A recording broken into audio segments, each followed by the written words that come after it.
Pathanamthitta Ranni ഇടിയപ്പാറയിൽ van നിയന്ത്രണം വിട്ട് കടയിലേക്ക് പാഞ്ഞു കയറി ഒരാൾ മരിച്ചു. 10 പേർക്ക് പരിക്കേറ്റു. തെലങ്കാന സ്വദേശി രാജേഷ് ഗൌഡയാണ് മരിച്ചത്. ശബരിമല തീർത്ഥാടകർക്ക് അന്നദാനം നടത്തി വന്ന സംഘമാണ് അപകടത്തിൽപ്പെട്ടത്. നന്ദുഷ വിവരങ്ങൾ നൽകും. നന്ദുഷ, എപ്പോഴാണ് അപകടം ഉണ്ടായത്? എന്താണ് വിവരങ്ങൾ? ഇന്ന് പുലർച്ചെയായിരുന്നു അപകടം.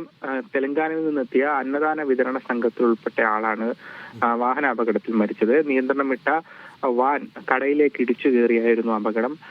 ഇവർ നടയടച്ചതിനാൽ, വൃശ്ചികം 41 കഴിഞ്ഞ് നടയടച്ചതിനാൽ ചെറിയൊരു ഉല്ലാസയാത്ര പോയി കഴിഞ്ഞ് തിരിച്ചു വരികയായിരുന്നു. അതിനിടെയാണ് അപകടം സംഭവിച്ചത്.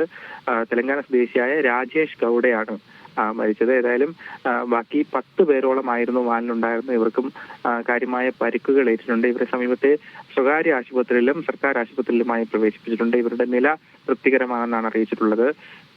പോലീസ് എത്തി ഫയർഫോഴ്സിന്റെ സഹായത്തോടെയാണ് വാഹനത്തിനുള്ളിൽ ഉണ്ടായിരുന്നവരെ പുറത്തെടുത്തത്.